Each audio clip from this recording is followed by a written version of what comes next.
রাধে রাধে বন্ধুরা, কৃষ্ণ কথা উইথ ইন্দু চ্যানেলের নতুন একটা ভিডিওতে আপনাদের সকলকে অনেক অনেক স্বাগত।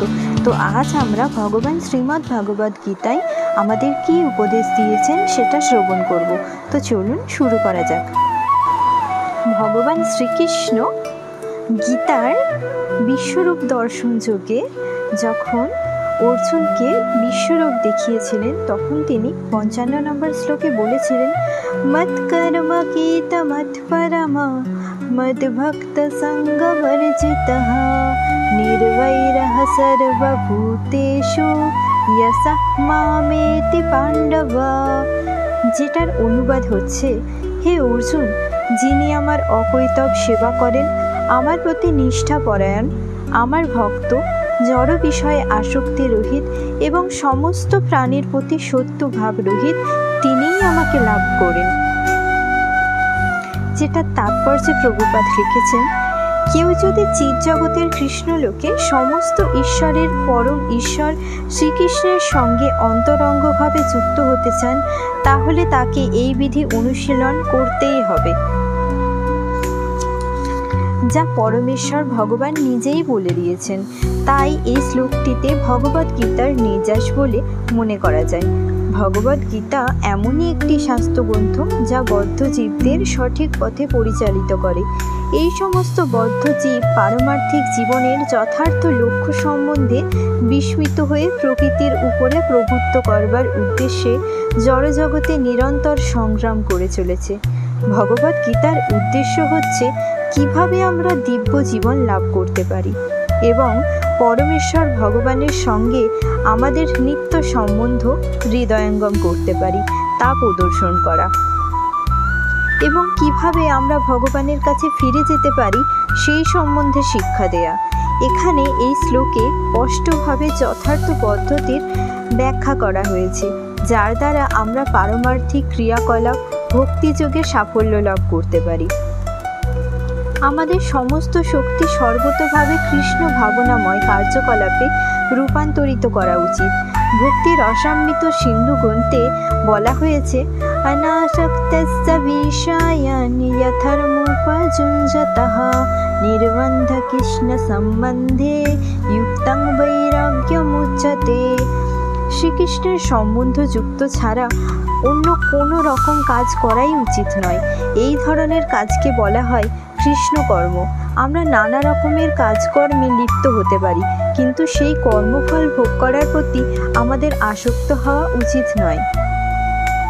আমাদের সমস্ত কর্মের ফল তাঁকেই অর্পণ করা উচিত। যেমন কেউ ব্যবসায় লিপ্ত থাকতে পারেন, কিন্তু তার সেই কার্যকলাপ কৃষ্ণ ভাবনামৃতে রূপান্তরিত করতে হলে তাকে শ্রীকৃষ্ণের জন্য ব্যবসা করতে হবে। শ্রীকৃষ্ণ যদি সেই ব্যবসায়ের মালিক হন, তাহলে সেই ব্যবসায়ের সমস্ত লাভের ভোক্তা হচ্ছেন শ্রীকৃষ্ণ। কোনো ব্যবসায়ীর যদি লক্ষ লক্ষ টাকা থাকে এবং তিনি যদি তা শ্রীকৃষ্ণকে দান করতে চান, তাহলে তিনি তা করতে পারেন। এটিই হচ্ছে শ্রীকৃষ্ণের জন্য কর্ম। নিজের ইন্দ্রিয় তৃপ্তির জন্য বড় বড় প্রাসাদ তৈরি না করে তিনি শ্রীকৃষ্ণের জন্য সুন্দর একটি মন্দির তৈরি করতে পারেন। তিনি সেই মন্দিরে শ্রীকৃষ্ণের সেই বিগ্রহ প্রতিষ্ঠা করতে পারেন এবং সেই বিগ্রহের সেবা পূজার আয়োজন করতে পারেন, এবং ভগবত ভক্তি সংক্রান্ত প্রামাণিক গ্রন্থাবলীতে সেই সম্বন্ধে বর্ণনা দেয়া আছে। এই সমস্তই হচ্ছে কৃষ্ণকর্ম। কর্মফলের প্রতি আসক্ত না হয়ে শ্রীকৃষ্ণকে সেই ফল অর্পণ করা উচিত। খাদ্যদ্রব্য শ্রীকৃষ্ণকে অর্পণ করে ভগবানের প্রসাদ রূপে তা গ্রহণ করা উচিত। কেউ যদি শ্রীকৃষ্ণের জন্য একটি বিরাট বাড়ি তৈরি করে দেন এবং সেখানে শ্রীকৃষ্ণের বিগ্রহ স্থাপন করেন, তাহলে সেখানে বসবাস করতেও কোনো বাধা নেই। তবে মনে রাখতে হবে যে শ্রীকৃষ্ণই বাড়িটির মালিক। এই হচ্ছে কৃষ্ণ ভাবনামৃত। কেউ যদি শ্রীকৃষ্ণের মন্দির নির্মাণ না করতে পারেন, তাহলেও তিনি শ্রীকৃষ্ণের মন্দির মার্জন করার কাজে নিজেকে নিযুক্ত করতে পারেন। সেটিও কৃষ্ণকর্ম। আমরা একটি বাগান করতে পারি, যার এক ফালি জমি আছে। ভারতবর্ষের সকলেরই, এমনকি নিতান্ত গরিব লোকেরও কিছু না কিছু জমি আছে। সেই জমিতে বাগান করে তার ফুল শ্রীকৃষ্ণকে নিবেদন করতে পারি। আমরা তুলসী বৃক্ষরোপণ করতে পারি, কারণ তুলসীর পাতা, তুলসীর মঞ্জুরি ভগবানের সেবার জন্য অত্যন্ত প্রয়োজনীয়। ভগবদ্গীতায় শ্রীকৃষ্ণ তা অনুমোদন করেছেন। পত্তং পুষ্পং ফলং তোয়ম, তিনি বলেছেন যে কেউ যদি পত্র, পুষ্প, ফল অথবা একটু জল ভক্তি সহকারে তাকে অর্পণ করেন তাহলে তিনি প্রীত হন।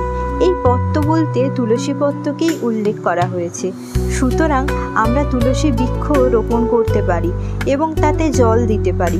এভাবেই অত্যন্ত দরিদ্র যে মানুষ তিনিও ভগবান শ্রীকৃষ্ণের সেবায় নিযুক্ত হতে পারেন। এগুলি শ্রীকৃষ্ণের সেবায় নিযুক্ত হবার কয়েকটি দৃষ্টান্ত। মৎপরম কথাটি তাকেই উল্লেখ করে, যিনি শ্রীকৃষ্ণের পরম ধামে তার সঙ্গ লাভ করাটাই জীবনের পরম ধাম বলে মনে করেন। এই ধরনের মানুষ চন্দ্রলোক, সূর্যলোক, স্বর্গলোক অথবা এমনকি এই ব্রহ্মাণ্ডের সর্বোচ্চ লোক ব্রহ্মলোকেও উন্নীত হবার আকাঙ্ক্ষা করতে পারেন। এইসবের প্রতি তার কোনো আকর্ষণ নেই। তার একমাত্র বাসনা হচ্ছে অপ্রাকৃত জগতের চিদাকাশে প্রবিষ্ট হওয়া, আর এমনকি সেই অপ্রাকৃত জগতের চিদাকাশে দেদীপ্যমান ব্রহ্মজ্যোতিতে লীন হয়ে যেতেও তিনি চান না। কারণ তার একমাত্র বাসনা হচ্ছে অপ্রাকৃত জগতের সর্বোচ্চ গ্রহলোক শ্রীকৃষ্ণলোক বা গোলক বৃন্দাবনে প্রবেশ করা। সেই গ্রহলোক সম্বন্ধে তিনি সম্পূর্ণভাবে অবগত, তাই তিনি আর অন্য কিছুর জন্য আগ্রহী নন। মদ্ভক্ত কথাটির মাধ্যমে ইঙ্গিত করা হয়েছে যে তিনি সর্বতোভাবে ভগবানের ভক্তিযুক্ত সেবায় নিয়োজিত থাকেন। বিশেষ করে নববিধা ভক্তি, শ্রবণ, কীর্তন, স্মরণ, অর্চন, পাদসেবন, বন্দন, দাস্য, সখ্য ও আত্মনিবেদনের মাধ্যমে।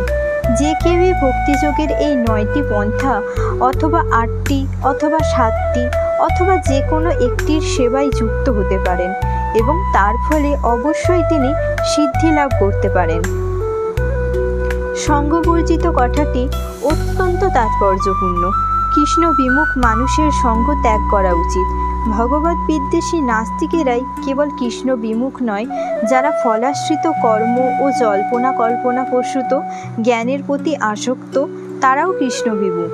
সুতরাং ভক্তি রসামৃত সিন্ধুতে ভক্তির সংজ্ঞায় বলা হয়েছে অন্নভিলাষিতা শূন্যং জ্ঞানাকর্মধ্যনাবৃতম আনুকূল্যেন কৃষ্ণানুশীলনং ভক্তিরুত্তমা।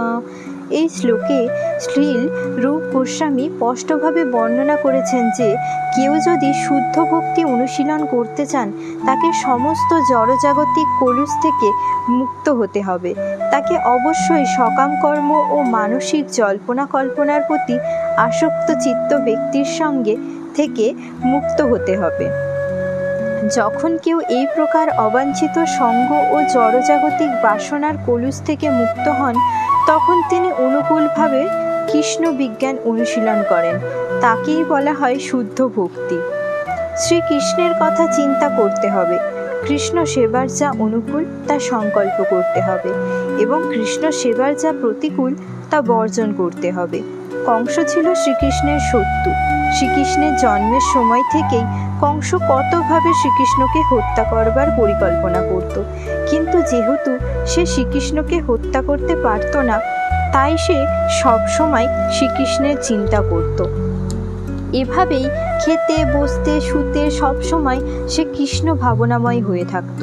কিন্তু তার এই কৃষ্ণ ভাবনা অনুকূল ছিল না এবং তাই যদিও সে দিনের মধ্যে 24 ঘন্টায় শ্রীকৃষ্ণের কথা চিন্তা করত তা সত্ত্বেও তাকে অসুর বলে গণ্য করা হতো এবং অবশেষে শ্রীকৃষ্ণ তাকে হত্যা করেছিলেন। অবশ্য শ্রীকৃষ্ণের হাতে মৃত্যু হলে সঙ্গে সঙ্গে তার মুক্তি লাভ হয়, কিন্তু শুদ্ধ ভক্তের সেটি কাম্য নয়। শুদ্ধ ভক্ত মুক্তি চান না, এমনকি তিনি সর্বোচ্চ লোক গোলক বৃন্দাবনেও যেতে চান না। তার একমাত্র লক্ষ্য হচ্ছে যেখানেই তিনি থাকুক না কেন তিনি যেন সর্বদাই শ্রীকৃষ্ণের সেবা করে যেতে পারেন। কৃষ্ণ ভক্ত সকলেরই বন্ধু ভাবাপন্ন, তাই এখানে বলা হয়েছে যে তার কোনো শত্রু নেই। এটি কেমনভাবে হয়? কৃষ্ণ ভাবনাময় ভক্ত জানেন যে কৃষ্ণ ভক্তিই কেবল মানব জীবনের সমস্ত সমস্যার সমাধান করতে পারে। তিনি নিজেই ব্যক্তিগতভাবে সেই অভিজ্ঞতা অর্জন করেছেন, তাই তিনি মানব সমাজে কৃষ্ণ ভাবনার এই পন্থা প্রচলন করতে চান। নিজের জীবন বিপন্ন করে কৃষ্ণ ভাবনামৃত প্রচার করার বহু দৃষ্টান্ত ইতিহাসে আছে। তার একটি জ্বলন্ত দৃষ্টান্ত যীশুখ্রিস্ট। ভগবত বিদ্বেষীরা তাকে ক্রুশে বিদ্ধ করেছিল, কিন্তু তিনি তার জীবন দিয়ে ভগবানের বাণী প্রচার করেছিলেন। আমাদের অবশ্য কখনো মনে করা উচিত নয় যে যীশুখ্রিস্টকে হত্যা করা হয়েছিল। ভগবানের ভক্তের কখনোই বিনাশ হয় না। ভারতবর্ষেও তেমন অনেক দৃষ্টান্ত আছে, যেমন ঠাকুর হরিদাস ও প্রহ্লাদ মহারাজ। এরা কেন এভাবে নিজেদের জীবন বিপন্ন করেছিলেন? কারণ তারা কৃষ্ণ ভাবনার অমৃত বিতরণ করতে চেয়েছিলেন এবং তা ছিল কষ্টসাধ্য। কৃষ্ণ ভক্ত জানেন যে শ্রীকৃষ্ণের সঙ্গে তার নিত্য সম্পর্কের কথা ভুলে যাওয়ার ফলেই মানুষ এই জগতে নানা রকম দুঃখ কষ্ট ভোগ করছে। সুতরাং মানব সমাজে তার শ্রেষ্ঠ উপকার হচ্ছে প্রতিবেশী মানুষকে সব রকম জড়জাগতিক সমস্যাগুলির হাত থেকে মুক্তি দেয়া। এভাবেই ভগবানের শুদ্ধ ভক্ত ভগবানের সেবা করে চলেন। এখন আমরা অনুমান করতে পারি যে ভগবানের যে সমস্ত ভক্ত সব রকমের ঝুঁকি নিয়ে ভগবানের সেবা করে চলেন, তাদের প্রতি ভগবান শ্রীকৃষ্ণ কতই না কৃপাময়। তাই এটি নিশ্চিত যে এই প্রকার ব্যক্তিরা দেহত্যাগ করার পরে ভগবানের পরমধামে ফিরে যান। এই অধ্যায়ের সংক্ষিপ্ত সার হচ্ছে শ্রীকৃষ্ণের বিশ্বরূপ, যা হচ্ছে একটি অস্থায়ী প্রকাশ এবং কালরূপে যা সব কিছুই গ্রাস করে, এবং এমনকি চতুর্ভুজ বিষ্ণুরূপ সবই শ্রীকৃষ্ণ কর্তৃক প্রদর্শিত হয়েছে। এর থেকে আমরা বুঝতে পারি যে এই সমস্ত প্রকাশের আদি উৎস হচ্ছে শ্রীকৃষ্ণ। এমন নয় যে আদি বিশ্বরূপ অথবা শ্রী বিষ্ণুর থেকে শ্রীকৃষ্ণের প্রকাশ হয়। শ্রীকৃষ্ণই হচ্ছেন সমস্ত রূপের আদি উৎস। শত সহস্র বিষ্ণু আছেন, কিন্তু ভক্তের কাছে শ্রীকৃষ্ণের দ্বিভুজ শ্যামসুন্দর আদিরূপ ছাড়া আর কোনো রূপেরই গুরুত্ব নেই। ব্রহ্মসংহিতায় বলা হয়েছে যে প্রেম ও ভক্তি সহকারে যারা শ্রীকৃষ্ণের শ্যামসুন্দর রূপের প্রতি ঐকান্তিকভাবে আসক্ত, তারা সর্বদাই তাকে হৃদয়ে অবলোকন করেন এবং এছাড়া তারা আর কিছুই দেখতে পান না। তাই আমাদের বোঝা উচিত এই একাদশ অধ্যায়ের তাৎপর্য হচ্ছে যে ভগবানের শ্রীকৃষ্ণ রূপই হচ্ছে পরম ও গুরুত্বপূর্ণ রূপ। আজকের ভিডিও এতটুকুই। সবাই ভালো থাকবেন, সুস্থ থাকবেন। হরে কৃষ্ণা।